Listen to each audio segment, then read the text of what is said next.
The flickering glow of candlelight cast warm shadows across the spacious apartment.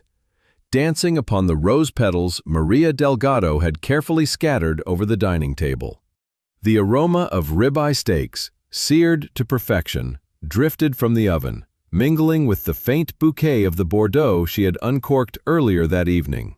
Every detail of the night had been planned with meticulous care, a culmination of years of longing and endless prayers. She had even placed a tiny pair of baby shoes inside a small velvet box, ready to present them alongside the pregnancy test that had revealed the miracle she and her husband had been yearning for. Tonight was supposed to be the night she gave him the news that would change everything. Maria stood by the window, staring at the city lights sprawled beneath her like a sea of twinkling stars.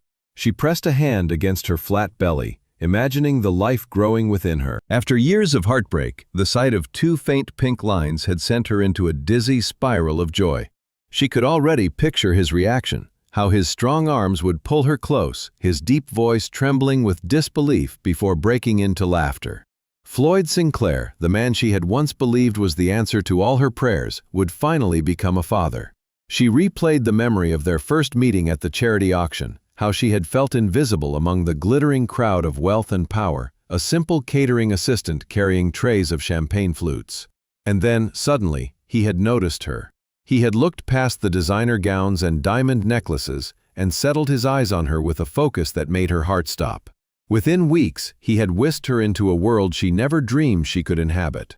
Weekend trips to his family's lake house, dinners at five-star restaurants, and gifts she was too shy to accept but too dazzled to refuse. The proposal had been cinematic, down on one knee in front of the Eiffel Tower during a whirlwind trip to Paris. She had said yes through tears and disbelief, swept away by the fairy tale he seemed to craft around her. For 3 years, they had shared a penthouse with glass walls overlooking the skyline, a symbol of the life he had promised her, a life she thought would be eternal. The sound of keys rattling in the lock snapped her from her reverie. She tucked the pregnancy test behind her back, a nervous smile tugging at her lips. Her pulse quickened with anticipation as she rehearsed the words in her mind. Tonight, she thought, their love story would reach its perfect crescendo. The door swung open, and Floyd entered. But something in his posture made her heart stumble. His shoulders were rigid, his expression carved from cold marble. Once warm with affection, his eyes now seemed as distant as winter stars. "Floyd," Maria began softly, stepping forward, but he cut her off with a flat, lifeless voice. "Pack your things, Maria. I want you out of here by tomorrow morning." Her smile froze. For a heartbeat, she thought she had misheard him. Then the pregnancy test slipped from her trembling fingers, clattering onto the polished hardwood floor. The sound reverberated through the silence like a gunshot. "What did you just say?" Her voice was barely a whisper, strangled by disbelief. He stepped closer, his expensive cologne clinging to the air around him. But his gaze had no tenderness. He glanced down at the test lying between them. For a moment, something human appeared in his eyes, surprise, perhaps even recognition of the woman he once loved. But just as quickly, it was gone, replaced by a cruel smirk that cut deeper than any blade. "Not my problem," he said coldly. The words struck her like a physical blow. She staggered back, clutching the edge of the table for balance. "What do you mean, not your problem? This is your child." Our child. Floyd laughed, a vicious, mocking sound that tore through her fragile hope. "Our child? Don't make me laugh. Maria, you probably got knocked up by some guy from your old neighborhood. Do you think I'm stupid? You've been living in my penthouse, wearing the clothes I bought you, eating the food I paid for, and now you think you can trap me with this." Tears welled in her eyes, blurring the vision of the man she once adored. She tried to reach for him, her voice breaking. "Floyd, please. We've been trying for years. You know how much this means to us." He stepped back, his jaw tight, his voice like ice. "Save your lies. I'm done with you. There's someone else now. Someone who actually belongs in my world." Maria's heart cracked under the weight of his words. The fairy tale she had built in her mind, the secure life she thought crumbled around her in a storm of betrayal. She looked around the penthouse, the candles she had lit, the petals she had scattered, the dinner she had prepared, and it all seemed absurd, a cruel parody of love. The silence stretched between them, heavy with finality. She bent slowly, picking up the fallen pregnancy test, her hands shaking so violently she almost dropped it again. Holding it to her chest, she stared at him one last time, searching desperately for the man she had loved. But he was gone. By the next morning, Maria was standing on the curb with a single suitcase, her body hollow, her dreams shattered, and her future uncertain. The city's glittering towers loomed above her, indifferent to her pain. The woman who had once been the wife of a powerful man was now just another broken soul cast aside. She pressed her palm against her abdomen, feeling the fragile promise of life stirring within her. Though her world had collapsed, there was no choice but to move forward. For the sake of the tiny heartbeat inside her, she would endure. The tears blurred her vision as she hailed a cab, her voice hoarse as she gave the driver the address of a modest apartment she had rented on short notice. As the car pulled away, she didn't look back at the tower of glass where she had once lived, where her illusions had died. She stared ahead into the uncertain darkness, clutching her belly, whispering a vow that would become the cornerstone of her life. "I will protect you, no matter what it takes. We will survive this." In that moment, Maria Delgado, once the glittering wife of a billionaire, became something far more formidable. A mother determined to fight, a woman who would carve her own path from the ruins of betrayal. And though she didn't know it, her story was only beginning. The city outside roared with life as dawn broke, but inside the small apartment Maria Delgado had found overnight, silence pressed down like a suffocating blanket. She sat on the edge of a second-hand couch, her suitcase leaning open beside her, its contents spilling in disarray. Every item was a reminder of what she had lost: clothes she had once worn to charity galas, shoes that had clicked against marble floors, a silk scarf he had bought her in Milan. Now they were relics of a life she no longer belonged to. Her fingers clutched the pregnancy test, now smudged and bent from being handled over and over again. 2 lines stared back at her, fragile proof of hope and despair. She pressed it to her chest, whispering to herself the vow she had spoken the night before. The baby was all that mattered now. Sleep had been impossible. She had closed her eyes only to be haunted by the echo of Floyd's laugh, the vicious way he had thrown her love back in her face. The image of him stepping over the test, as though it were garbage, replayed relentlessly, each time cutting deeper into her spirit. She had spent 3 years as his wife, believing they were building a future together. Instead, she had been nothing more than a pawn in his world, discarded when he found someone else to amuse him. Maria rose, forcing herself to move. The apartment was small, barely more than a single room with a kitchenette and a bathroom, but it was hers. The rent would swallow most of the savings she had left, but at least she had shelter. At least she had somewhere to bring her child into the world.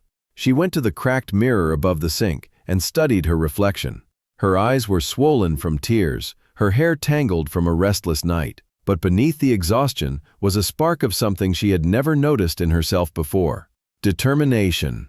For the first time in years, Floyd's shadow did not define her. She was standing alone, battered but unbroken. The days that followed blurred into a cycle of survival. Maria picked up a night cleaning shift at an office complex, working from midnight until 6 in the morning. The chemicals stung her nose, and the repetitive motions left her body aching, but it paid just enough to keep her afloat. By late morning, she would collapse into bed, sleeping in fitful bursts before dragging herself to a diner where she waitressed through the lunch rush. The uniform hung loosely on her frame, and her feet blistered from hours of standing, but she smiled through the pain, carrying trays of food to tables where strangers barely acknowledged her. In the quiet moments between shifts, she would sit by the window, her hand resting on her growing belly, whispering lullabies she remembered from childhood. Each kick, each flutter inside her gave her strength. She was not alone. She had a reason to endure. Her best friend Elena called one evening, her voice tight with concern. "Maria, you can't keep working yourself like this. You need rest. You're 6 months pregnant, for God's sake." "I don't have a choice," Maria replied, exhaustion heavy in her tone. "I have to keep going. The baby needs me to keep going." "You're going to collapse," Elena warned. "I'm calling an ambulance and coming to get you right now if you don't promise me you'll take it easier." Maria laughed weakly, but the sound caught in her throat as another cramp twisted through her abdomen. She pressed her palm hard against her belly, her face paling. "Elena," she whispered, panic rising in her chest. "Something's wrong." Minutes later, paramedics were kneeling beside her in the dimly lit hallway outside her apartment. She had collapsed on her way to the bathroom, her body racked by contractions far too early. "How far along are you, ma'am?" one of the EMTs asked as they lifted her onto a gurney. 34 weeks, Maria gasped. Sweat dripped down her temple, her hands clutching her swollen stomach.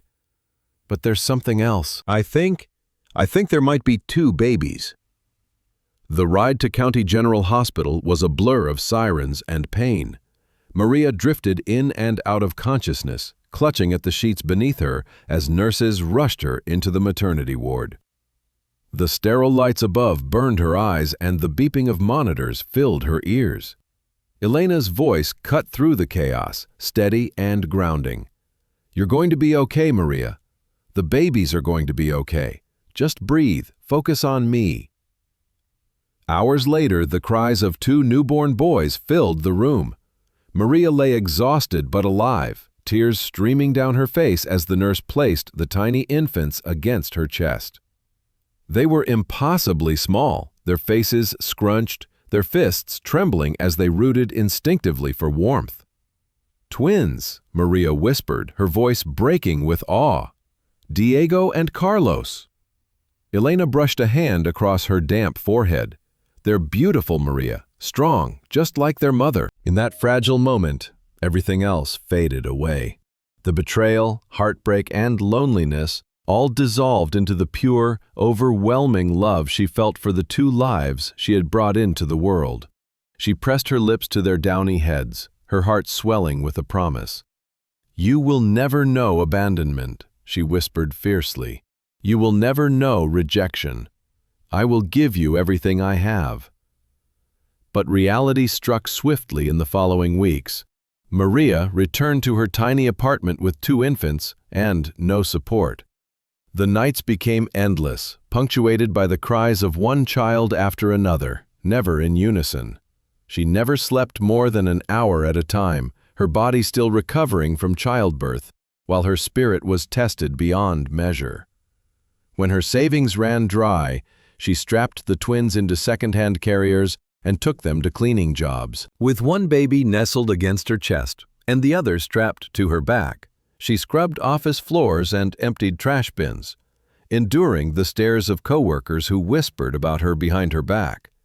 She balanced trays with one arm at the diner while the twins slept in a basket tucked beneath the counter. Customers complained about the crying. Managers scolded her for the distractions. But she had no other option. Her babies needed food, diapers, and shelter, and Maria refused to fail them.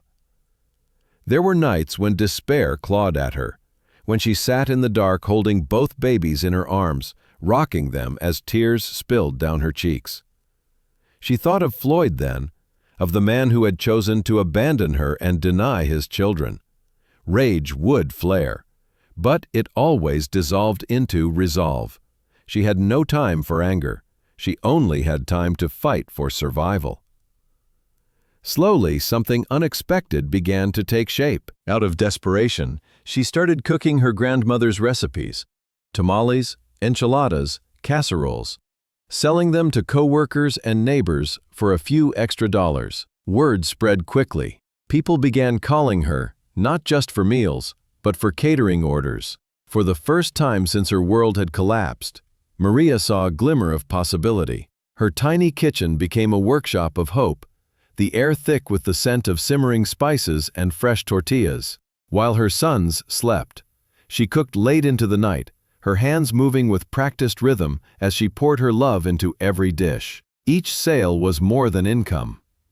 Proof that she could build something no one could take away. Maria's life was still a struggle, but no longer defined by despair. She had transformed her pain into purpose, her weakness into strength. Every day was a battle, but with Diego and Carlos by her side, she felt an unshakable determination. In the quiet of those nights, as her sons nestled close and the city hummed outside her window, Maria whispered once more to them, her voice steady with conviction. We will rise from this, together, and with each word, she believed it more deeply than ever before. The aroma of roasted chilies and simmering spices filled Maria Delgado's cramped apartment, masking the faint scent of baby powder and damp laundry that seemed to cling to every corner of the space. Steam curled from pots bubbling on the stove as Diego and Carlos, now nearly a year old, slept in their mismatched cribs pushed against the far wall. The kitchen was cluttered with stacks of aluminum trays, sacks of flour, and grocery bags filled with fresh vegetables. However, amid the chaos, Maria moved with precision, her hands a blur as she folded tamales into neat bundles. She had been awake for nearly 20 hours, the rhythm of exhaustion so familiar it no longer registered as pain. Instead, it fueled her determination. Each tray of food was more than a product. It was survival. It was diapers and rent and electricity bills. It was proof that she could turn desperation into resilience. A knock at the door startled her. She wiped her flour-covered hands on her apron before opening it to reveal Mrs. Castillo, a well-dressed woman in her 50s whose presence seemed to radiate elegance. She had hired Maria on a neighbor's recommendation and, since then, she has become one of her most loyal clients. "Buenos dias, Maria," Senora Castillo greeted warmly, stepping inside with a knowing smile as the scent of food enveloped her. "It smells heavenly, as always." Maria blushed, unused to such praise. "I have your order ready. 50 tamales, 3 enchilada casseroles, and the cakes. Everything is fresh." Mrs. Castillo's eyes softened as she glanced at the sleeping boys. "And you did all this while caring for 2 little ones? You are remarkable, my dear, truly remarkable." Maria lowered her gaze, her cheeks warm. Compliments had once come easily in her life, tossed casually by Floyd when he wanted to charm her, but they had always felt hollow. From Mrs. Castillo, however, they felt genuine, a balm to wounds that still ached. After handing over the carefully packaged trays, Maria watched the woman leave, her expensive heels clicking down the hallway. The payment in her hands was more than she had ever made in a week at the diner. She closed the door and pressed her back against it, clutching the money with trembling fingers. For the first time, hope stirred in her chest. Word spread quickly. Neighbors told their friends, and coworkers whispered about her food at their offices. Soon, Aria's phone rang constantly with orders. What had begun as a desperate means to survive was becoming something greater. A business, fragile but alive. Still, the weight of her reality never lifted. Nights were a blur of bottle feedings, diaper changes, and soothing 2 babies who never seemed to cry simultaneously. Her body ached, her hands were raw from scrubbing pans, and exhaustion pulled at her every waking moment. But strength surged through her veins when she looked at Diego's curious eyes and Carlos's quiet smile. Elena visited often, bringing supplies or rocking the babies so Maria could catch an hour of rest. One evening, as Maria kneaded dough at the table, Elena leaned back in her chair, watching her with admiration. "You're building something, Maria," she said softly. "Do you realize that? This isn't just survival anymore. You're creating a future." Maria paused, her hands still in the flour. The words settled in her heart like an ember sparking to life. A future. She had spent so long thinking only of the following bill, meal, and shift that she had forgotten what it felt like to dream. The following months tested her resolve. Large orders demanded equipment she didn't have, forcing her to improvise with borrowed ovens and rented kitchen space. The boys proliferated, crawling underfoot, pulling at tablecloths, demanding her constant attention. There were days she wanted to collapse, to let the exhaustion swallow her whole. But then she remembered the look on Floyd's face when he had told her to leave, the cruel dismissal in his voice, and she pushed harder. Every dish she delivered, every satisfied customer, was a defiance of their betrayal. One fierce winter night, the power went out in her apartment, just as she prepared for a large catering order. The boys cried in the dark as the cold seeped through the walls, and Maria lit candles with trembling hands, wrapping the twins in blankets. She cooked by the flickering light, her breath visible in the freezing air. By dawn, the trays were ready, and she delivered them with a smile as though nothing had gone wrong. Her clients never knew the struggle only the taste of perfection. Her reputation grew. Soon, she was invited into homes she had once only seen from the outside, mansions with marble floors and crystal chandeliers, where wealthy families hosted extravagant gatherings. At first, she felt out of place, her second-hand clothes contrasting with the glittering gowns around her. But when she unveiled her dishes, when the guests tasted her food and their faces lit with delight, she felt herself belong in ways she never had before. At one such event, Mrs. Castillo introduced her to the headmistress of St. Augustine's Academy, an elite school renowned for its academic excellence. "This is Maria Delgado," Mrs. Castillo said with pride.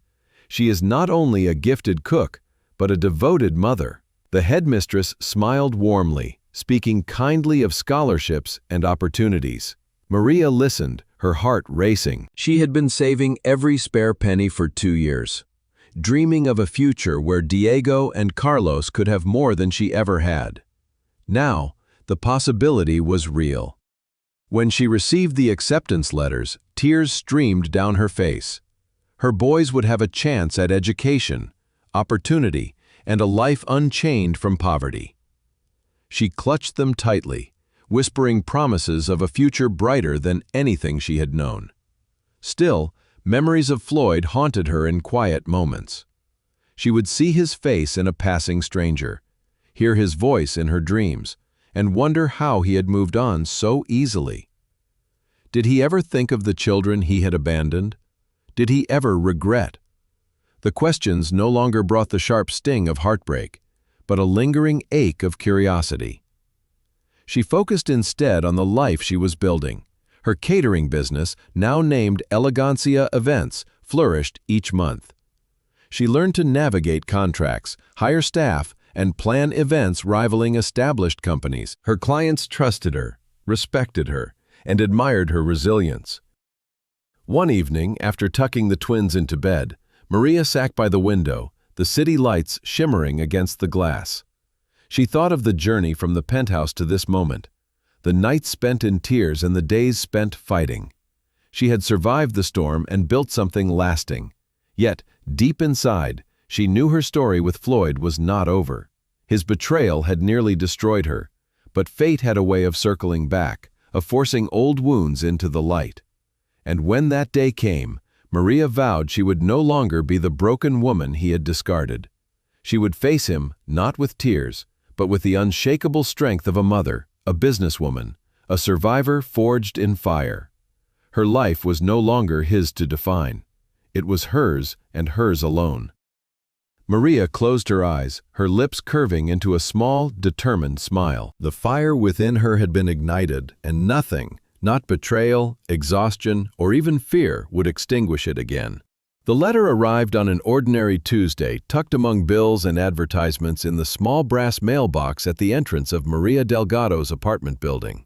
She carried the stack upstairs without thinking, balancing it on one arm while holding grocery bags in the other. The twins bounded ahead of her, their laughter echoing down the hallway.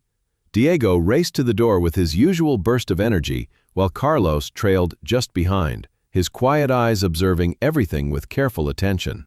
Inside, Maria placed the bags on the kitchen counter and began sorting the envelopes. Electricity bill, a flyer for discount furniture, a notice from the school, and then her hands froze. A thick, cream-colored envelope embossed with gold lettering. Her name was written across it in careful script, Maria Delgado, as though it had been chosen deliberately. She knew instantly it was different. Her heart hammered as she slid her finger beneath the seal and unfolded the invitation. The words stared back at her, elegant yet cold.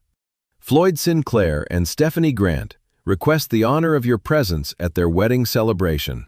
The date was circled in her mind before she even finished reading, 3 weeks from now, at the Grand Belmont Hotel.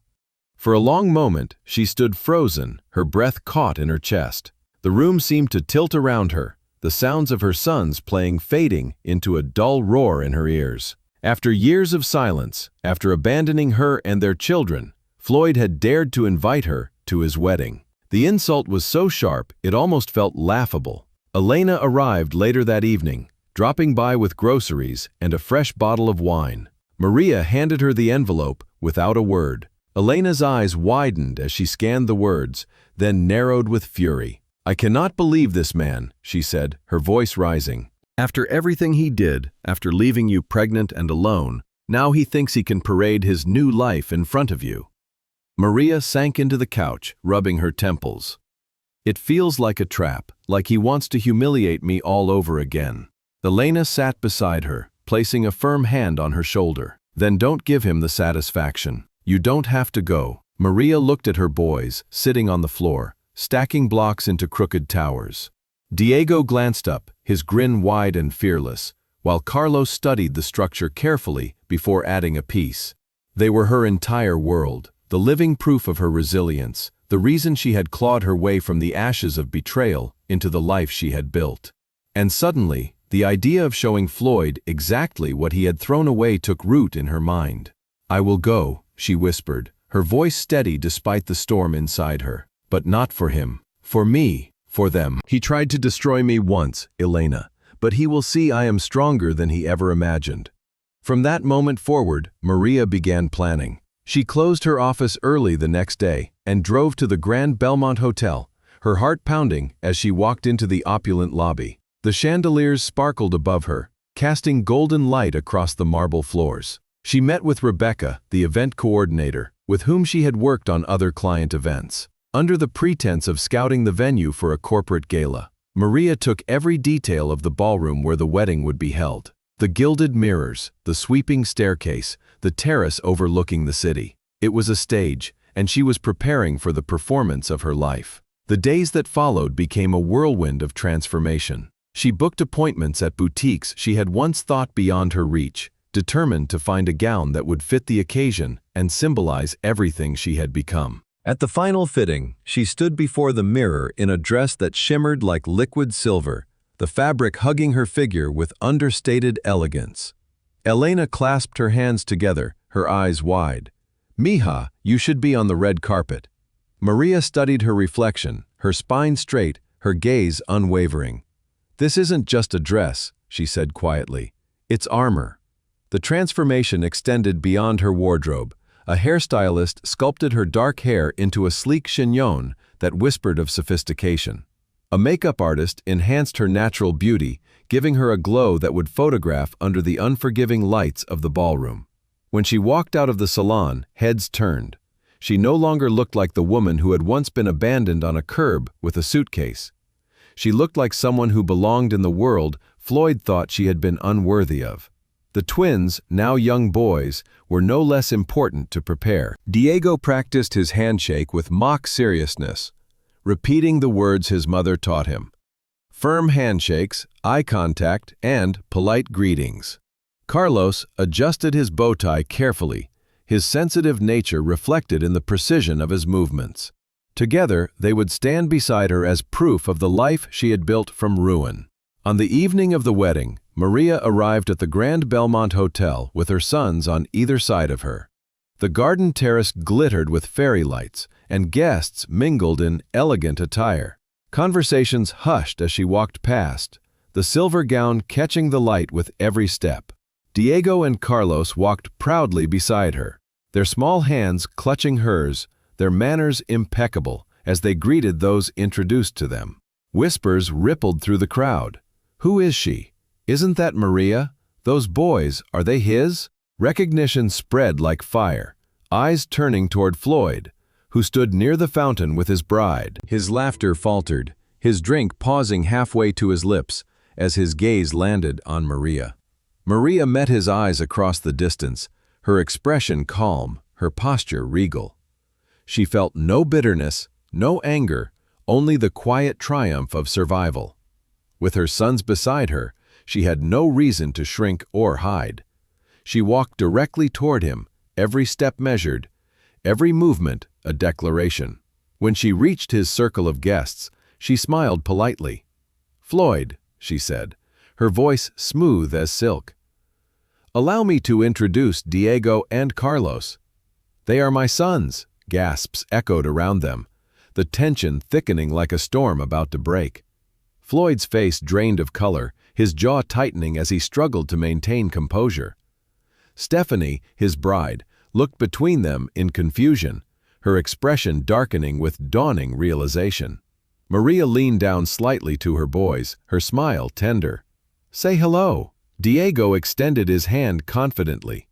"Pleased to meet you," he said, his voice steady. Carlos followed, his handshake softer but no less polite. The crowd murmured, impressed by their composure. Maria straightened, her eyes never leaving Floyd's. "I hope you both will be pleased together," she said simply, her voice carrying across the terrace. Then she turned, guiding her sons back through the crowd, leaving whispers and stunned faces in her wake. As they walked away, Maria heard Stephanie's voice rising in anger behind them, beginning a public argument that would unravel the carefully constructed facade of the evening. The corner of Maria's lips lifted in the faintest of smiles. She had not come to seek revenge, she had come to show the truth. And in doing so, she had reclaimed every piece of herself that Floyd had once tried to strip away. The night was far from over, and the consequences of her presence would echo long beyond the glittering lights of the Grand Belmont Hotel. But Maria knew one thing with absolute certainty. She had faced the man who had broken her and walked away unshaken, stronger than ever. The Grand Belmont Hotel shimmered with gold and crystal, its chandeliers raining light down on the elegantly dressed guests. Laughter and music had filled the air earlier, but now a thick silence gripped the terrace as whispers surged like waves. Maria Delgado's exit with her sons had left a trail of shocked faces and murmurs that refused to die down. People leaned closer to one another, their eyes darting toward Floyd Sinclair, whose polished facade was beginning to crack. Stephanie Grant stood rigid at his side, her hand clenched tightly around the stem of her champagne glass. Her lips trembled as she turned toward him, her voice sharp and trembling. "You abandoned your pregnant wife? Floyd, how could you not tell me?" The words rang through the terrace, slicing through the tension. Guests gasped, heads swiveling to catch every word. Floyd's face flushed, his usual confidence faltering as he attempted to steady his voice. "It's complicated," he said, his tone defensive, his eyes darting nervously between Stephanie and the crowd. "You don't understand the circumstances." "Complicated?" Stephanie's voice cracked with disbelief. "You left her when she was carrying your children. You lied to me for 2 years, Floyd.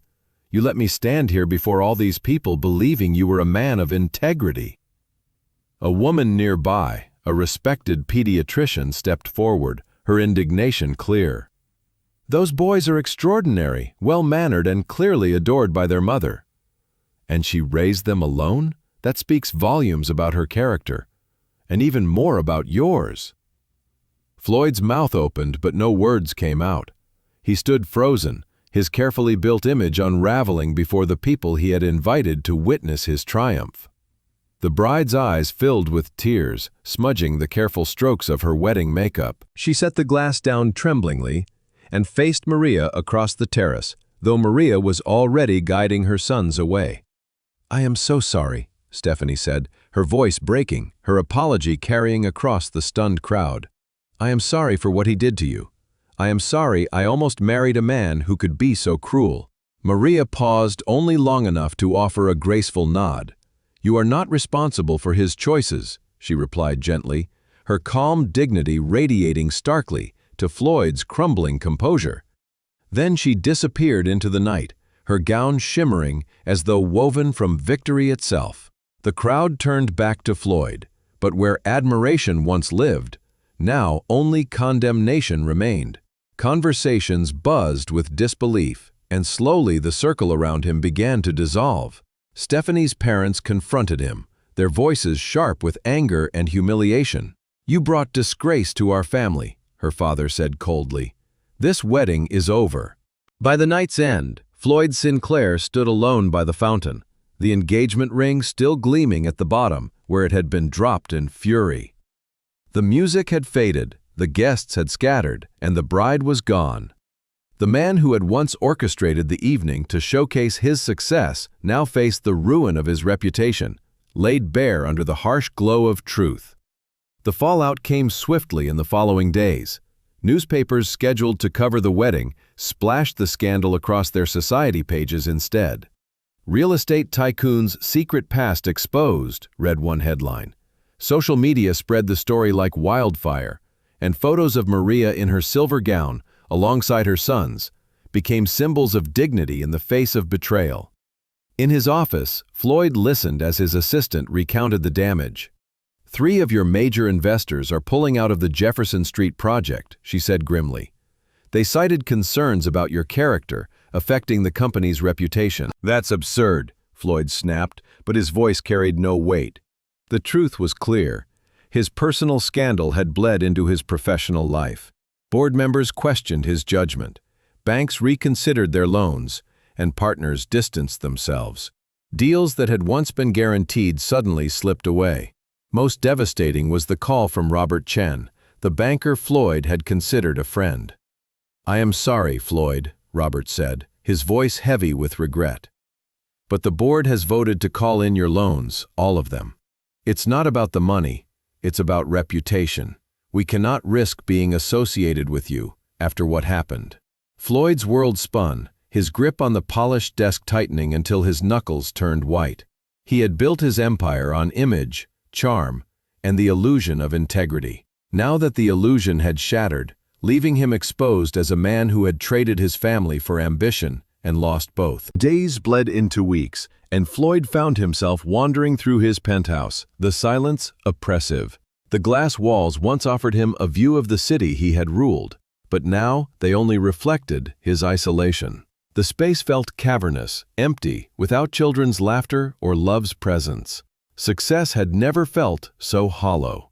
Meanwhile, Maria's life took a different path. Her composure at the wedding, her grace under pressure, had not gone unnoticed. Clients began calling her not just for catering, but for event coordination. Invitations to collaborate on galas and fundraisers poured in. Even Senator Morrison approached her with a proposal. "After seeing the dignity you displayed that night, I am convinced you are exactly the kind of professional we want coordinating our foundation's annual gala," he said, pressing his business card into her hand. Maria's reputation blossomed, and her business grew into an enterprise. She hired staff, rented a larger kitchen, and expanded her services under Elegancia Events.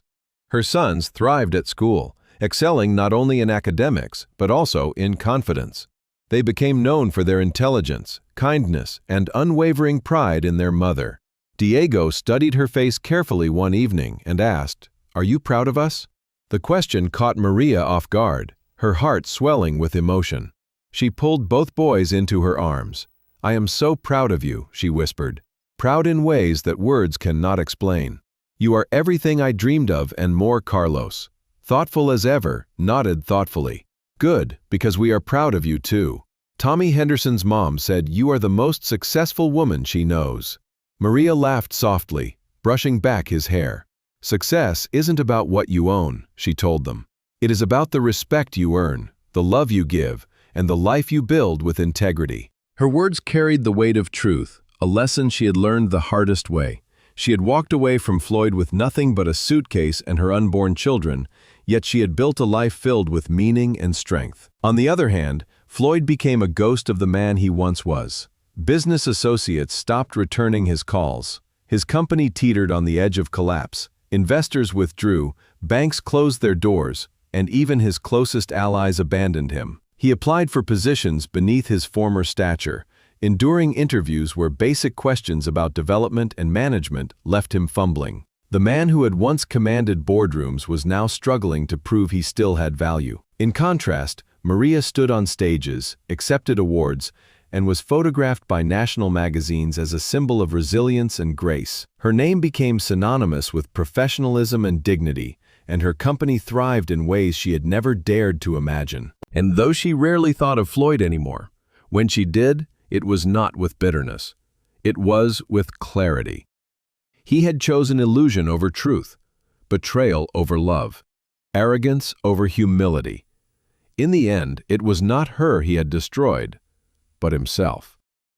Maria's strength had been forged in the fire of betrayal, but it had become something far greater. She had shown her sons, her community, and even herself that no humiliation, no abandonment, no cruelty could define her. Floyd Sinclair had tried to humiliate her at his wedding. Instead, he had orchestrated his own downfall. And Maria Delgado, the woman once left with nothing, had risen from the ashes as someone unstoppable, untouchable, and unbreakable. The first light of dawn crept into Maria Delgado's office, spilling across a desk with contracts, event portfolios, and floral arrangements awaiting approval. The room smelled faintly of roses and fresh ink, the scents of her new life. Maria stood by the window, her reflection blending with the city skyline, her figure no longer shadowed by uncertainty, but defined by confidence. Elegancia Events was no longer just an idea born in a cramped kitchen. It had grown into one of the most respected event companies in the city, a name spoken with admiration in circles that had once dismissed her. She had built it with steady determination and precise decision-making, and each setback transformed into momentum. From catering small neighborhood parties, she had expanded to coordinate high-profile galas and corporate celebrations. Her phone buzzed constantly with inquiries. Her calendar filled months in advance. People trusted her to deliver elegance, warmth, and perfection. And she did, because every event she organized carried her talent and the love she poured into her work. Her sons, Diego and Carlos, had become her pride and her partners in spirit. Though still young, they understood her sacrifices and mirrored her strength in their own ways.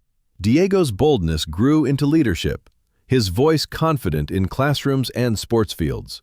Although quieter and sharper, Carlos impressed teachers with his ability to see beyond the surface and think critically about everything. They were thriving, and each day Maria thanked fate that she had been strong enough to walk away from the ruins Floyd left behind. Yet the world had a way of reminding her that the past was never completely buried. At a gala for the governor's charity fund, Maria stood at the entrance of a grand ballroom, her hair swept into a sleek bun, her silver gown shimmering under the chandeliers. Guests warmly greeted her, praising the flawless decor, the ice sculptures gleaming in the center, and the music that seemed to fill the air like a blessing. "Your portfolio is remarkable," Mrs. Patterson, one of the city's most influential society leaders, told her as they walked through the venue. "The Sinclair merger celebration you coordinated was absolutely stunning. Everyone is still talking about those sculptures. You've raised the standard for this city." Maria smiled graciously. "Each event is unique to our client's vision. We specialize in creating experiences that feel unforgettable." Her words were polished, but they were true. She never treated her work as just business. It was art. It was service. It was her redemption woven into every detail. After the event, photographs of Maria were circulated on social media. Journalists noted her grace, her professionalism, her reputation for excellence. Her name appeared alongside words like pioneer and visionary for the first time. Invitations arrived from clients on the West Coast, corporations offering contracts for events in Los Angeles, San Francisco, and beyond. Elegancia was expanding, and Maria was at the helm. At home, however, she remained the mother who read bedtime stories and checked homework. One evening, while reviewing contracts in her study, she heard a knock at the door. Diego and Carlos stood in the doorway, dressed in pajamas, their eyes bright. "Are you proud of us, Mama?" Diego asked suddenly, his tone more serious than usual. Maria set down her pen and looked at them, her heart swelling. "I am so proud of you," she said, pulling them both into her arms. "Proud in ways that sometimes make it hard to breathe. You are everything I dreamed of and more." Carlos tilted his head, his voice quiet but steady. "Good, because we are proud of you too. People say you are the most successful woman they know." Maria laughed softly, brushing her hand through his hair. "Success isn't about what people say. It's about the respect you earn, the love you give, and the life you build. If I have you too, I already have everything." Moments like these reminded her of why she had endured sleepless nights and endless struggles. The life she had built was not just hers, but theirs. But beyond the walls of her home, news of Floyd Sinclair's downfall continued to spread. Investors abandoned him, banks withdrew their support, and his empire, once towering, crumbled piece by piece. Maria never sought revenge, but fate had given her a front-row seat to his collapse.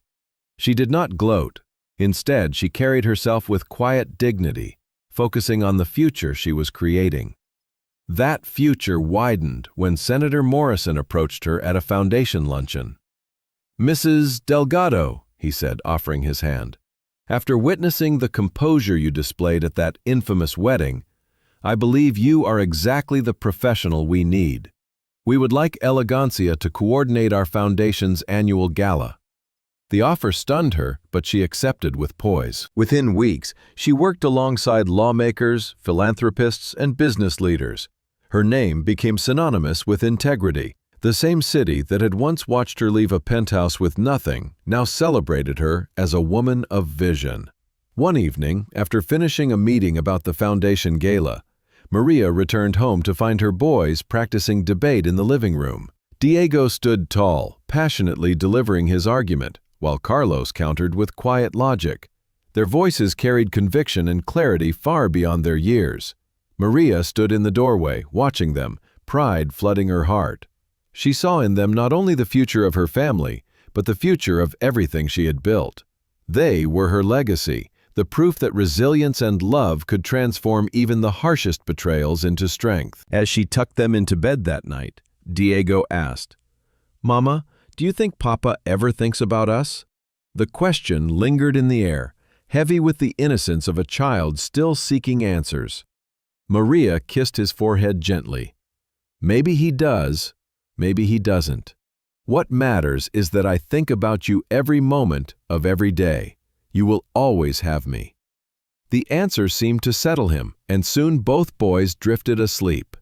Maria remained by their side for a long time, her gaze fixed on their peaceful faces.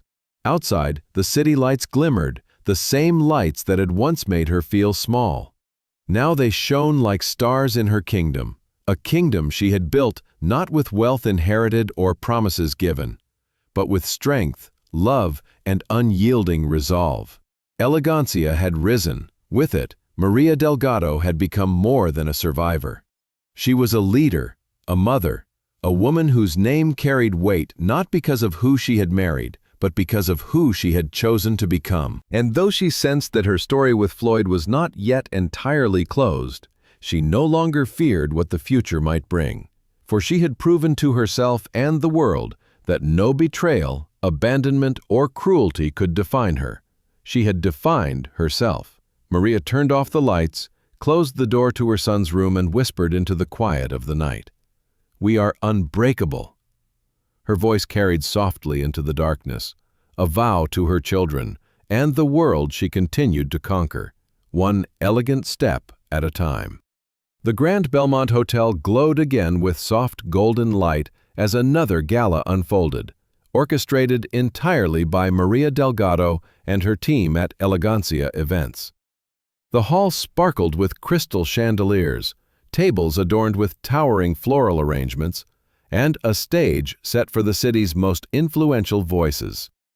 Maria moved gracefully among the guests, checking details, offering warm smiles, and ensuring everything reflected the promise of her company's name. Her sons, now older and poised, stood at her side as her proud companions. The evening was flawless until a hush rippled across the room.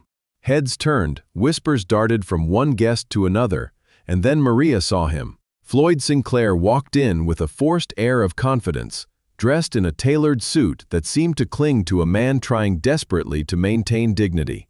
Time had carved new lines into his face, and though he still carried himself with practiced arrogance, a hollowness in his eyes betrayed his struggle.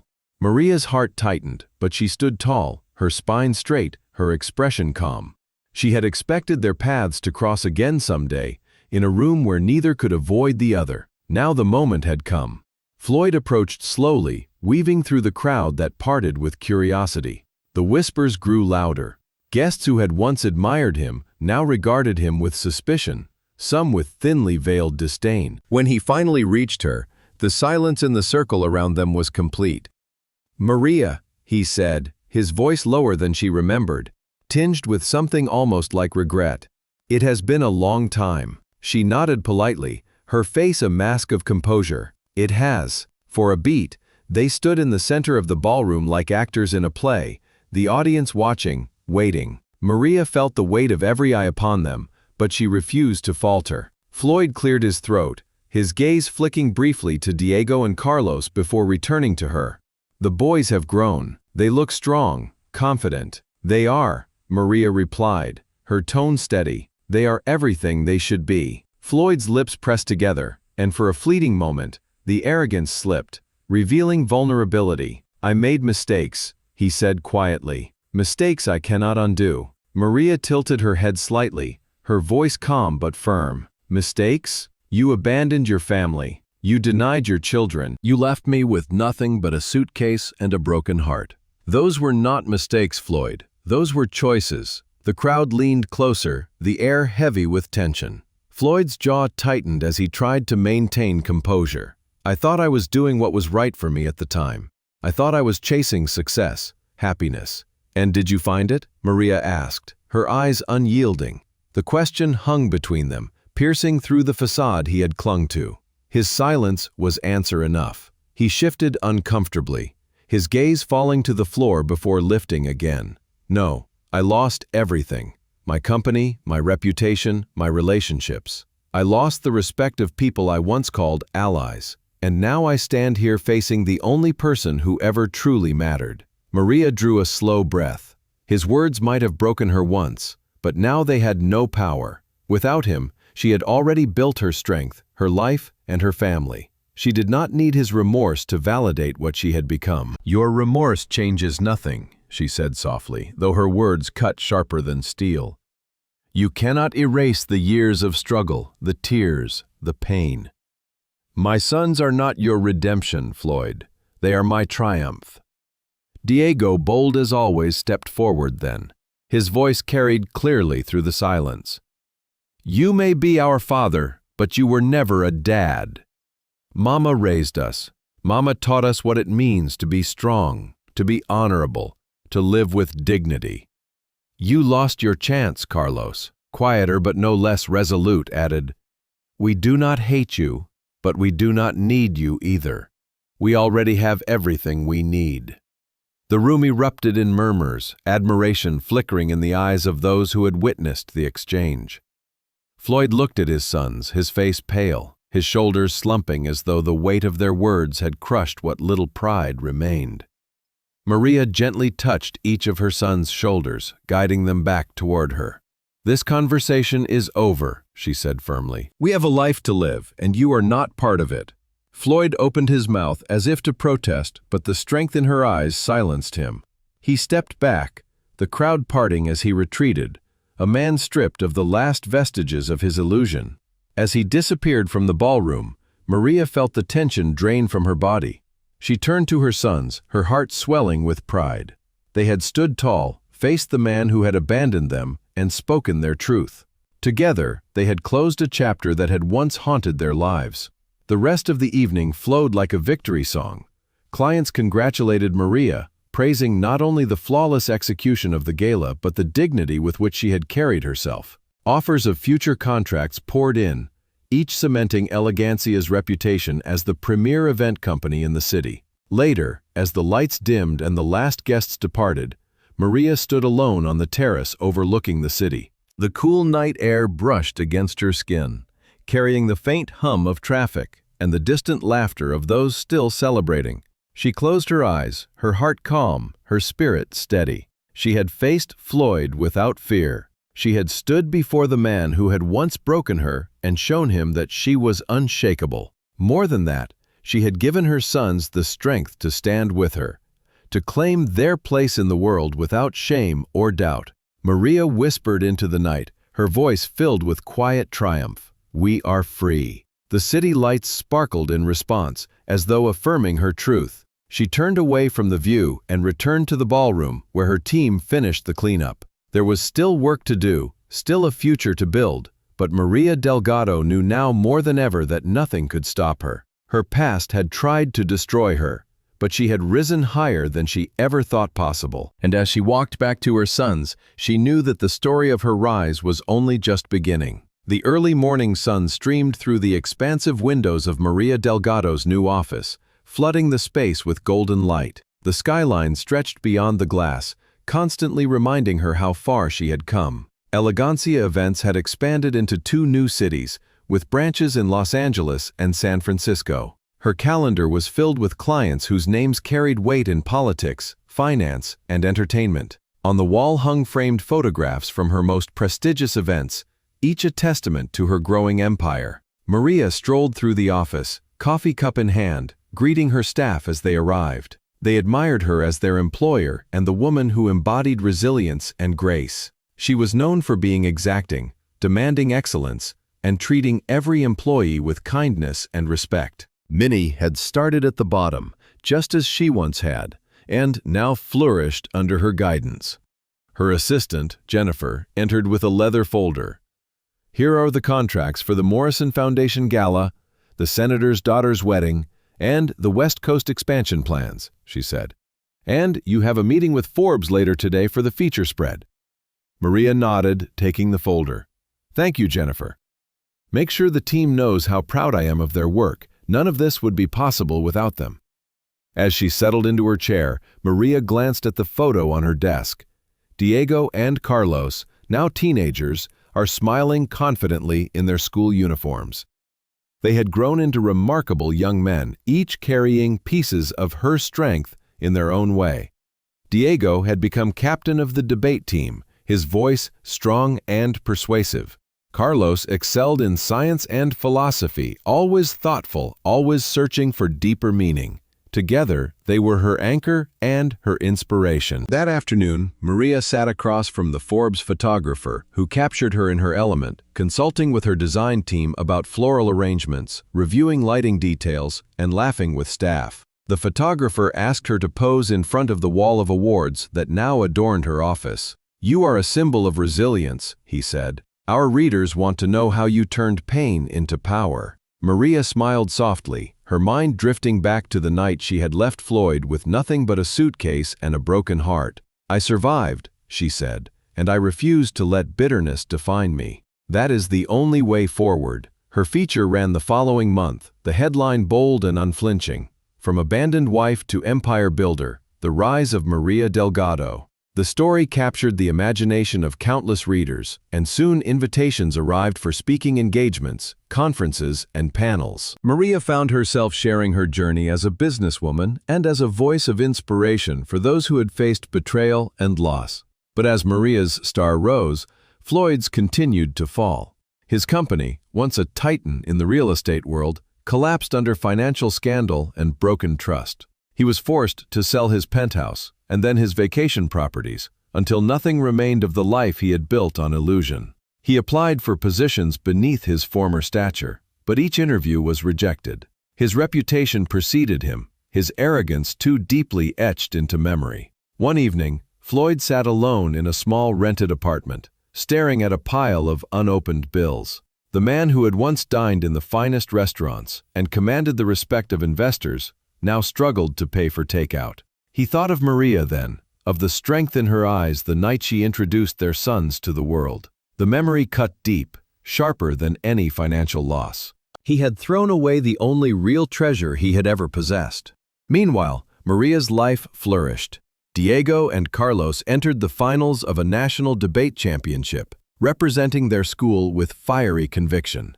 Maria sat in the audience, her heart swelling as Diego argued passionately about the importance of ethical business practices, while Carlos delivered a nuanced social responsibility analysis. Their words were clear, confident, and wise beyond their years. When the judges announced them as champions, Maria's eyes filled with tears. She stood and clapped, her pride overflowing as her sons rushed to embrace her. "You were incredible," she whispered, holding them close. "You are the future I dreamed of."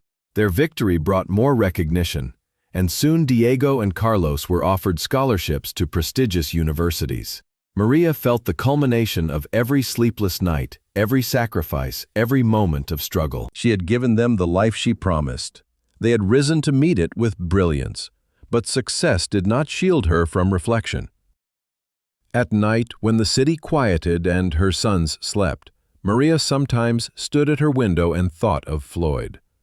Not with longing, not with anger, but with wonder. How different might life have been if he had chosen love instead of pride? If he had stayed and had what they had built together, would she still have become who she is now? The questions lingered, but they no longer held power over her. She had no desire for reconciliation, no space for regret. Her life was proof that his absence had been the making of her. She had become everything he once accused her of being: successful, respected, admired, but not through him, through herself. One evening, after a long day of meetings, Maria joined Elena for dinner at a quiet cafe. Elena, her loyal friend from the beginning, raised her glass. To you, Maria, to everything you have built, everything you have endured, and everything you continue to inspire. Maria clinked her glass with a soft smile. To us, she replied, because I would not have survived without you by my side. Elena leaned closer, her eyes twinkling. And to the fact that Floyd Sinclair is probably sitting somewhere right now, realizing he lost the best thing he ever had. Maria laughed, the sound light and free. Let him realize it. That is his burden, not mine. As the night wore on, they spoke of the future, of expansion into new markets, of Diego and Carlos preparing for university, of the possibility of Maria writing a book about her journey. The world stretched before her like an open horizon, filled with promise. Later, as she walked home under the glow of streetlights, Maria felt a deep peace settle in her chest. She had faced betrayal, endured despair, and risen stronger than she had ever thought possible. Her company thrived, her sons shone, and her name carried respect wherever it was spoken. The tide had turned long ago, but now it carried her further than she had dared to dream.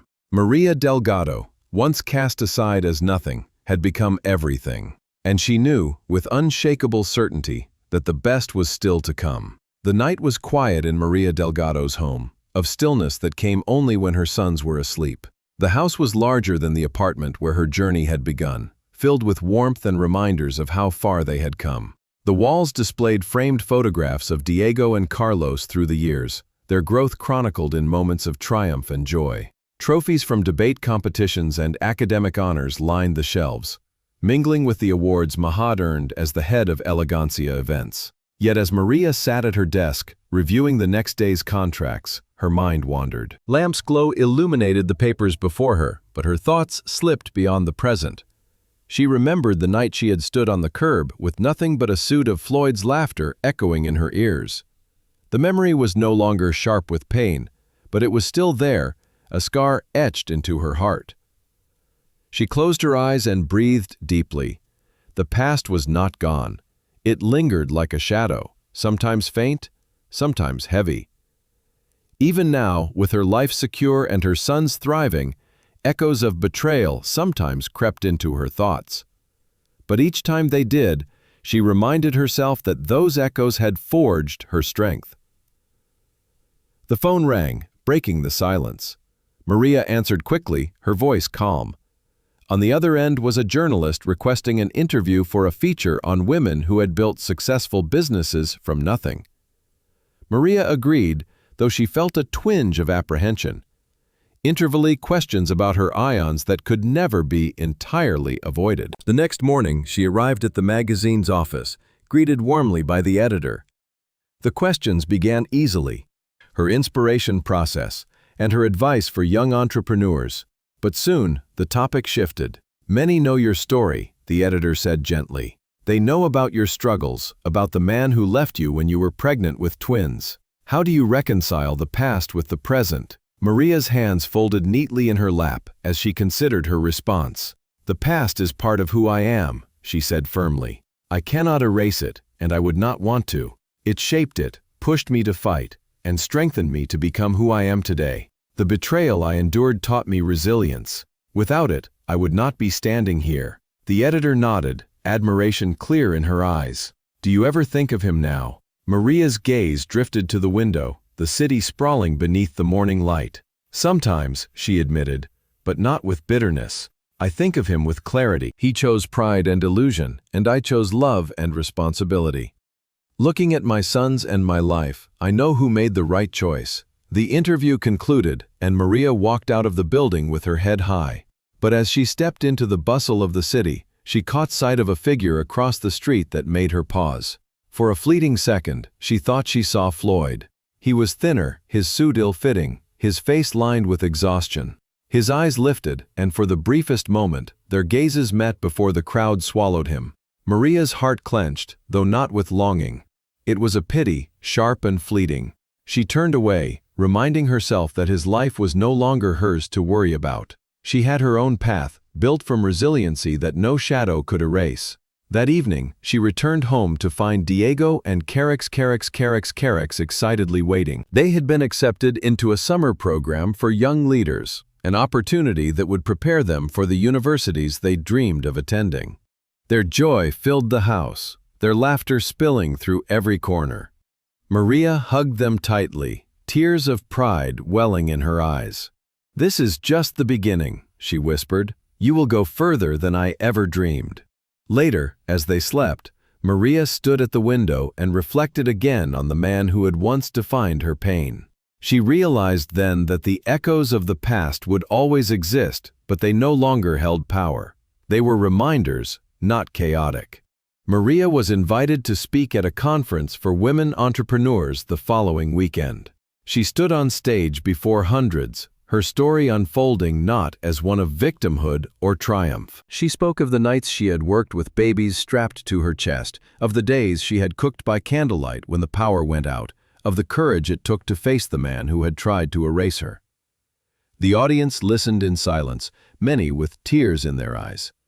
The applause rose like thunder when she finished, filling the room with reverence and admiration. Maria bowed her head slightly, humbled by the response. She had once been invisible, discarded. Now her voice carried power, her presence commanded respect. Backstage, a young woman approached her with trembling hands.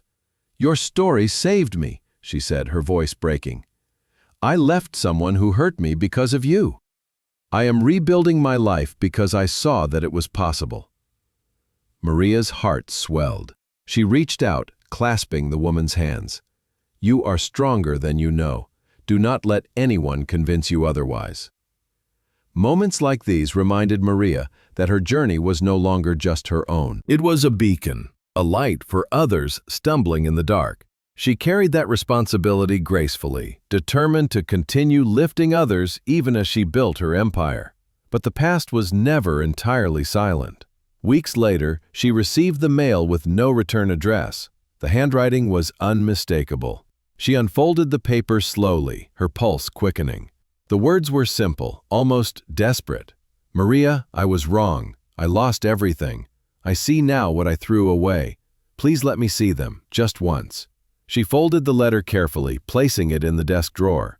She did not respond. She would not let him disrupt the life she had built, not after so many years of silence. Diego and Carlos were no longer the infants he had abandoned, but young men who knew their worth. They did not need him, and neither did she. Instead, Maria poured her energy into the future. She secured contracts for international events, expanded Elegancia's reach across borders, and prepared her sons for the next chapter of their lives. The past might echo, but the present was hers, and the future stretched endlessly ahead. One night, as she stood again by her window, the city alive with light, Maria whispered to herself, "I am free." The words steadfast, steady, and unshakable. The echoes of the past would always exist, but they no longer defined her.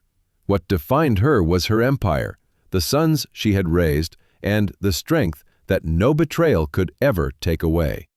The city glistened beneath a canopy of stars, its towers lit like beacons of ambition and power. From the 27th floor of a modest downtown office, Floyd Sinclair sat slumped at a desk that was no longer his own. The man who had once commanded skyscrapers now occupied a small corner in a firm that tolerated his presence more than they valued it. His suit, though pressed, hung loosely from his frame, a reflection of the weight he had lost and the arrogance stripped from him. The echo of laughter from younger colleagues in the hallway stung his pride. They did not respect him. They pitied him, and pity was a poison he could not stomach. He shuffled through papers he barely understood, each line of text reminding him of the knowledge that had dulled with disuse. Once, he had been sharp, a visionary, a man whose ideas shaped skylines. Now he stumbled through menial assignments, struggling to prove his relevance. The realization gnawed at him until it became unbearable. That night, Floyd returned to his rented apartment, a dim, lifeless space with peeling paint and flickering lights. He poured himself a drink, the ice clinking against the glass as his hands trembled. He stared at the amber liquid, but it offered no comfort. His mind wandered back to the image of Maria at the Grand Belmont, radiant and unyielding, her sons by her side. They had been the proof of her triumph, and he had been the symbol of his own ruin. He remembered the letter he had sent weeks ago, the one Maria had never answered. He had just once, begged for a chance to see Diego. The silence that followed was more devastating than any rejection. It confirmed what he had feared most, that he no longer mattered in their lives and that his absence had permanently carved him out of their story. In the quiet of that night, Floyd faced the truth. He had destroyed himself. The wealth, the power, the reputation, all of it had collapsed because he had chosen to abandon the only people who had ever truly loved him.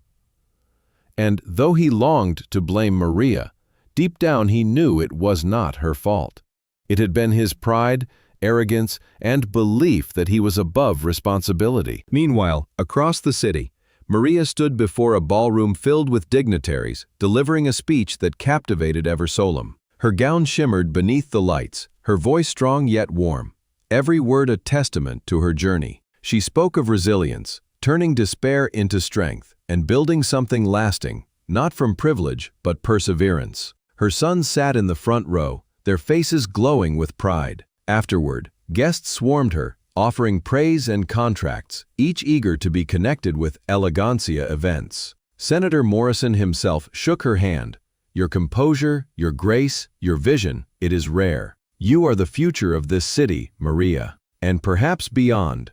Maria smiled graciously, though inside she still carried the quiet humility of the woman who once worked by candlelight in a small apartment. She did not see herself as extraordinary. She saw herself as a mother who had refused to break. But she accepted the praise with gratitude, knowing her story had become larger than herself. Later that evening, after the gala had ended and the guests had departed, Maria sat with Diego and Carlos in the limousine that carried them home. Diego leaned forward, his eyes serious.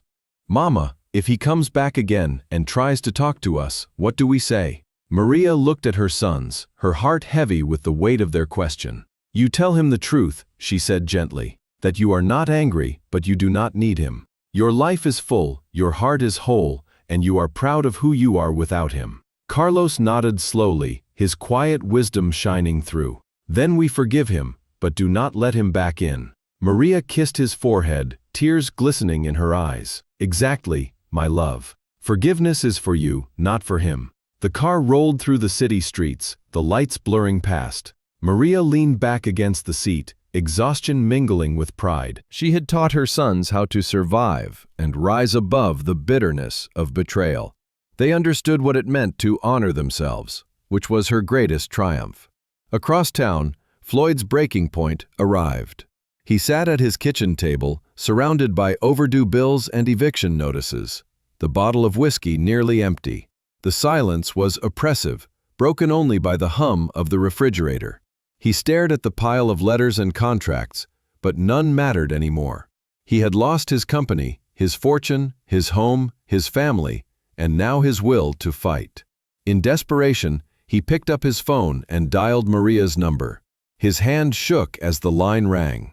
When her voice answered, calm and steady, he nearly broke. "Maria," he whispered, his voice hoarse. "Please, just let me hear their voices, just once." There was silence on the other end, long and heavy. When Maria finally spoke, her tone was gentle but resolute. "Floyd, our sons are not pawns for your guilt. They are thriving. They are strong, and they do not need you. What they needed, you chose to abandon. It is too late." Her words cut deep, but they were not cruel, they were true. Floyd's chest tightened, his breath shallow. He wanted to scream, beg, and rage against the truth, but he had no strength. Maria ended the call softly. She sat in her quiet home, her hand trembling slightly as she set the phone down. She closed her eyes for a moment, letting the weight of the past settle before re-releasing it. She knew he was at his breaking point, but also knew it was not her burden. As days passed, news of Floyd's complete downfall spread. His remaining investors abandoned him, his properties were seized, and his name became a cautionary tale whispered in boardrooms. Once the symbol of success, he was a man destroyed by his choices. Maria, however, continued to rise. Her company secured international contracts, her sons prepared for university, and her reputation as a leader and role model grew stronger. She stood on stages worldwide, her story inspiring thousands who had once felt broken. The echoes of Floyd's collapse reached her occasionally, but she did not dwell on them. His story was his own, and she had long since written hers. One night, as she watched Diego and Carlos rehearse a presentation for a national competition, Maria felt a surge of pride so powerful it nearly brought her to tears. She had raised them into men of character who embodied strength and compassion. They were her legacy, her most tremendous success. She whispered to herself, almost like a prayer, "We are stronger than the past." The city lights shimmered outside the window, bearing silent witness to the truth of her words. Maria Delgado had reached the breaking point once, long ago, and had risen from it. Floyd had reached his, and it had consumed him. The difference was choice, and Maria had chosen life, love, and resilience. That choice had made all the difference. The Delgado residence was alive with the soft sounds of preparation as the morning sun poured through tall windows. Diego and Carlos moved quickly through the house, gathering notes, practicing lines, and double-checking the small details that mattered most to them. Today was no ordinary day. Today, they would stand in front of an audience of business leaders, educators, and policymakers at the National Youth Innovation Summit. For Maria Delgado, it was not just another event. It was the culmination of years of sacrifice, love, and perseverance. Maria moved between rooms with practiced grace, adjusting ties, smoothing collars, and offering last-minute encouragement. "Remember," she told them, her voice calm but firm, "speak with clarity, look your audience in the eyes, and most importantly, speak from the heart. People will always remember how you made them feel." Diego grinned, his confidence shining. "We've got this, Mama. Don't worry." Carlos, quieter but focused, adjusted his glasses and nodded. "We'll make you proud." Maria smiled, her chest swelling with pride. "You already have."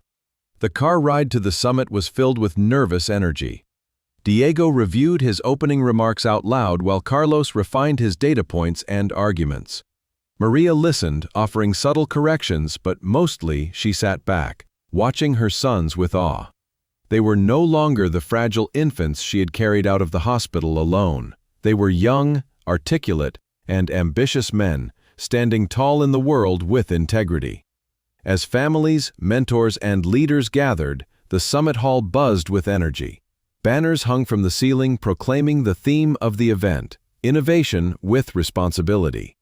Maria guided her sons inside, her presence elegant and commanding, as whispers rippled through the crowd. Many recognized her as the woman whose story had graced magazines and conferences, the CEO of Elegancia Events, the figure of resilience. But today, she was not here as a business leader. She was here as a mother. When Diego stepped onto the stage, his voice carried authority across the hall. He spoke of the need for ethical business practices and the importance of creating companies that value people as much as profit. His passion ignited the room, drawing nods and applause. He had inherited his mother's fire, determination, and unwillingness to accept compromise in matters of principle. Carlos followed, his tone softer but deeply compelling. He spoke of innovation that addressed inequality, of businesses that sought to grow and heal. His words wove together data and empathy, creating a tapestry that moved the audience in ways numbers alone never could. He was his mother's heart, reflective and thoughtful, able to see beyond the surface into the soul of things. Maria watched from the front row, tears glistening in her eyes. She saw herself in them, but she also saw something greater, two young men who had taken the lessons of her life and transformed them into their own vision of the future. When the applause thundered through the hall, Maria stood with the crowd, clapping until her hands ached. Pride surged through her like a tide, stronger than any recognition she had ever received. Her sons were not only her legacy, they were her vindication. After the summit, reporters swarmed Diego and Carlos, eager to capture their words and faces for the evening news. Maria guided them through the frenzy, her protective instincts still sharp, but she allowed them the space to shine. She no longer needed to shield them from the world. They were ready to meet it. That evening, back at home, the three of them sat around the dining table, sharing a simple meal. The boys laughed as they recounted reporters' questions, teasing each other with playful jabs. Maria listened, her heart full. She had always dreamed of giving them more than she had, but seeing it realized before her eyes was more powerful than she had ever imagined. Diego grew serious for a moment. "Mama," he said, setting down his fork, "do you ever think about what would have happened if he had stayed?" Maria's expression softened. She had expected this question for years. Sometimes, she admitted, but not with regret. "If he had stayed, maybe things would have been easier in some ways, but I would not be who I am now, and you would not be who you are. Our struggles shaped us, and I would not trade what we have built for anything." Carlos leaned forward, his gaze steady. "Do you think we should ever let him back in?" Maria reached across the table, taking both of their hands. "That is not my decision. That is yours. But remember this, forgiveness is a gift you give to yourself. It frees you from carrying the weight of someone else's choices. But forgiveness does not mean forgetting, and it does not mean letting someone hurt you again." The boys nodded, their eyes filled with understanding. As the days turned into weeks, Elegancia events reached new heights. Maria expanded her company into international markets, coordinating events in London, Paris, and Dubai.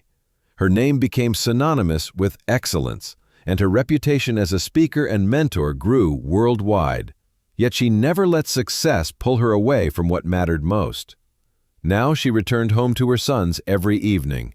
Every evening their laughter, questions, and dreams anchored her more firmly than any accolade could. Still, the echoes of Floyd's downfall lingered. She heard whispers of his bankruptcy, of his desperate attempts to rebuild what could never be salvaged. She learned of his eviction, his failed ventures, his shrinking circle of acquaintances. At first, she felt pity, but eventually she felt only distance. His life was a cautionary tale, one she did not need to dwell on. One night, Maria again found herself at her window, looking out at the city lights. She thought of the girl she had once been, clutching a pregnancy test with trembling hands, filled with dreams of a future that had shattered in an instant. She thought of the woman she had become, standing on stages, leading a company, raising sons who embodied everything she had ever hoped for.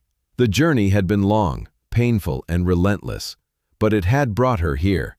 She whispered to herself, "This is our legacy." The words settled in the room like a vow. Her sons would carry forward the values she had instilled in them, not just through their careers but through their lives. They would be men of character, of courage, of compassion. And through them, her story would continue long after her own voice had faded. The next morning, Maria awoke to find a note slipped under her door. It was unsigned, but she recognized the handwriting instantly. Floyd. The words were short, almost pleading. "I see them everywhere. I see you everywhere.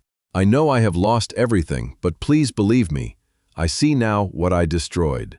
Maria folded the note carefully and placed it in the drawer with the others. She did not cry, nor did she feel anger. She felt only certainty. His recognition came too late, long after it could have mattered. She had built her life without him, which was stronger because of it. Diego and Carlos were already at the table as she walked into the kitchen, laughing over their breakfast. She joined them, her smile radiant, her heart steady. The weight of legacy was no burden. It was a gift, a fire passed from her to them, one they would carry forward with strength and honor. Maria Delgado had endured betrayal, hardship, and abandonment, but had turned them into triumph. Her sons were the proof, her company the evidence, her life the testimony. And though the past still whispered, the future roared louder, filled with promise and unshakable resolve. The night sky over the city glowed with 1,000 points of light, the rhythm of life below never ceasing. Maria Delgado stood before the vast glass window in her penthouse office, overlooking the skyline, her reflection blending with the brilliance beyond. Elegancia Events had just completed its most ambitious project yet, an international summit that drew praise from leaders across continents. The company was no longer just a local success, but a global brand. Still, as she gazed at the horizon, Maria felt the quiet pull of unfinished business, lingering like a shadow. Her sons, Diego and Carlos, were preparing to leave for university in the fall. The house was filled with their voices, plans, and arguments over details of their next steps. They were no longer boys, but men, ready to walk into the world she had fought so hard to prepare them for. Pride filled her heart, but so did the ache of impending change. Her life had been built around them, and soon they would begin carving their own paths. One evening, as Maria sorted through paperwork at home, there was a knock on her door. Elena opened it, her expression taut with tension. Standing in the hallway, thinner than she remembered, was Floyd Sinclair. His once commanding presence had eroded, his tailored suits replaced with something worn and ill-fitting. His eyes carried the hollow look of a man who had lost wealth and the belief in himself. For a long moment, Maria simply looked at him. Memories flooded her mind, his cruel dismissal, his laughter as she fell apart, the years of silence that followed.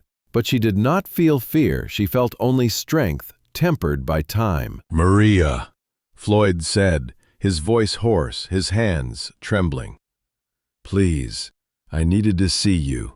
Elena stepped protectively beside her, but Maria lifted a hand. "It's all right," she said calmly. "What do you want, Floyd?" He swallowed hard, his gaze flicking nervously toward the house where he knew his sons were. "I have nothing left," he admitted. "The company is gone. The investors abandoned me. I've lost everything. But I cannot live without trying to make things right with you and them." Maria's voice was steady, her eyes unyielding. "You had the chance to make things right 12 years ago. You had the chance when I stood before you with our children inside me, begging for compassion. You chose yourself. You chose pride. Now you want absolution because you are broken." Floyd's eyes glistened with unshed tears. "I know I do not deserve forgiveness, but I cannot carry this guilt anymore. I see their faces in every crowd. I hear your voice in every silence. Please, Maria, let me speak to them." Just once, Maria considered him carefully, weighing his words not with her heart but with the clarity she had earned. Before she could answer, Diego and Carlos appeared in the hallway, their expressions unreadable. Carlos spoke first, his tone calm but firm. "We heard everything. You want to speak to us? Then speak." Floyd turned, his lips parting as though the sight of them was too much to bear. "You are both so grown, so strong. I know I have no right to ask, but I want you to know that leaving was the worst mistake of my life. I see now what I destroyed. I do not ask for love or even acceptance. I only ask for a chance to say, I am sorry." Diego stepped forward, his posture straight, his eyes unwavering. "You may be sorry now, but where were you when we needed you? When Mama worked 3 jobs, when she carried us to offices strapped to her chest, when she built a life from nothing. We did not need words then. We needed a father, and you were not there." Carlos nodded, his voice softer but no less resolute. "We do not hate you. We forgave you long ago because we refused to carry your choices like chains around our necks. But we do not need you. Our lives are full without you." Floyd's face crumpled, his body sagging under the weight of their words. He had come seeking a spark of hope, but what he found was truth unyielding. Maria placed a hand on her son's shoulders, her pride burning like fire. "You heard them, Floyd," she said firmly. "This is the legacy of your choices.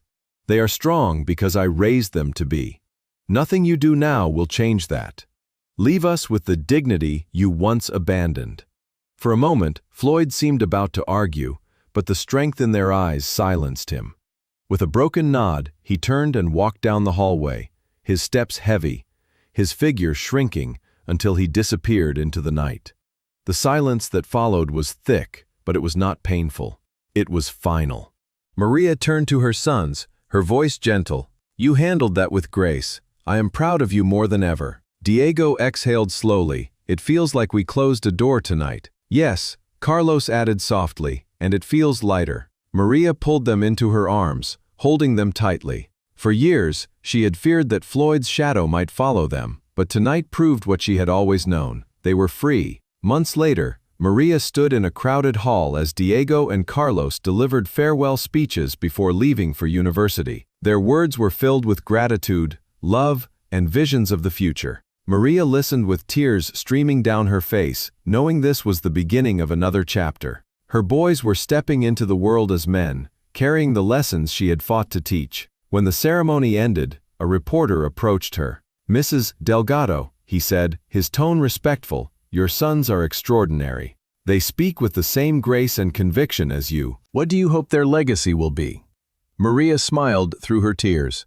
"I hope they remember that strength is born from love, that resilience comes from faith, and that dignity cannot be taken, only surrendered. If they live by those truths, they will surpass me in every way." As the years passed, Maria continued to expand Elegancia events, building it into an international powerhouse. She traveled the world, yet always returned home to her sons, to the bond that had carried her from despair to triumph. Diego pursued law, Carlos pursued medicine, and both took their mother's spirit into every room they entered. Floyd Sinclair faded from the world stage, his name remembered only as a cautionary tale. He had sought to humiliate Maria at his wedding, but in the end, his own life unraveled in the most spectacular way. Maria did not rejoice in his ruin, nor did she mourn him. She simply lived, stronger than ever, unbound by his shadow. On a quiet evening, years later, Maria stood again by her window, the city alive beneath her. She thought of the journey, the girl she had been, the woman she had become, and the sons who had grown into men of honor. She whispered into the night, her voice steady with peace. "This is the life we built. This is the legacy we leave." The city lights shimmered in silent agreement, and Maria Delgado knew with certainty that her story was not one of loss, but victory. She had endured betrayal, conquered despair, and risen into a life defined not by what had been taken from her, but by what she had created. Her final reckoning was not with Floyd, nor with the past, but with herself. And in that reckoning, she had discovered the truth that would carry her forever. She was unbreakable.